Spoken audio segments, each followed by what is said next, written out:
So let's see. But this push alone is not enough to sustain the movement of water and minerals to the upper part of the plant body.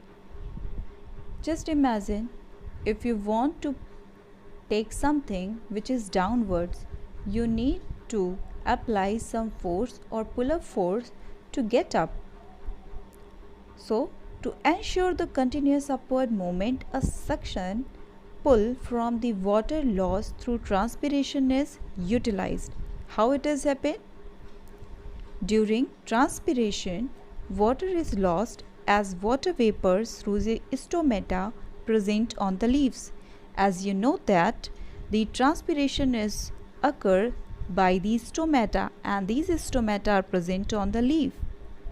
And in this process, water moves from the stomata in the form of vapors in the environment, due to which loss of water comes in the cell.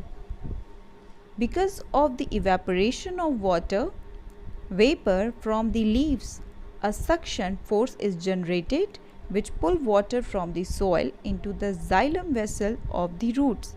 Here you can see first, second and third picture.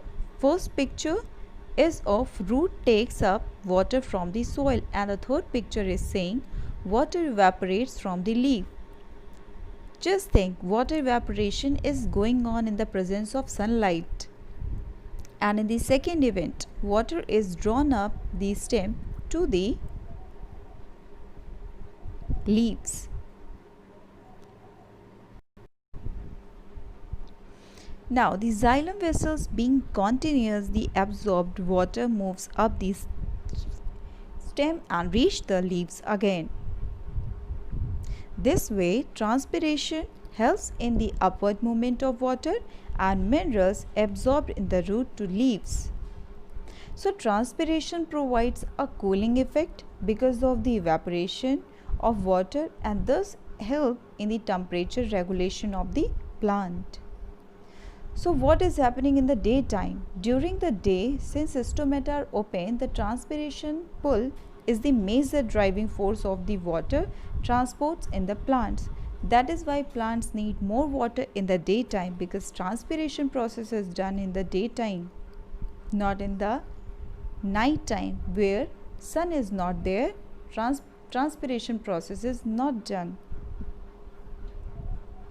So on the other hand, during night time, the absence of transpiration makes root absorption pressure the major driving force of the xylem transport. So it is opposite to the daytime. So xylem transport is also aided by root pressure. So it is also important to note down that xylem transport is also aided by root pressure. One was the pull-up force, which was carried out by the process of transpiration, and second is the force that is called aided by the root pressure. So here you can see with the help of this diagram, it is the osmotic pressure within a root system when water and minerals are absorbed from the soil. Water molecules, here you can see is a root hair, and inside the root hair water molecules are present, and outside is a soil particle, and in between the soil particle water is present.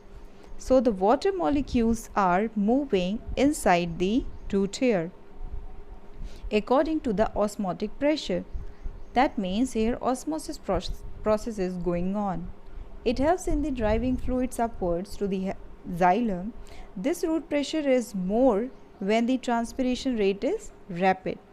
So we can say this process will be faster in daytime, but as compared to the daytime, it is slower in the night times. So let's revise once again. Water and minerals from the soil are absorbed by the roots and are transported to the leaves by the xylem tissue, because xylems are the only transporting vehicle in the plant system. So the concentration of ions gets more inside the root than in the soil. It is an important point, children. The concentration of water is less inside the root. The water which is more in concentration in the soil moves into the root from the soil to eliminate the difference of the concentration. Continuous absorption of water from the soil through the root is ensured due to loss of water as vapor in the form of water vapor from the surface of the leaves. So transpiration through leaves causes a suction pull on the xylem, which also helps in the pull water through the xylem. The suction pull aids in the upward movement of water through the xylem. So children, this is all about the transportation system of the water, which is done by the xylem tissue.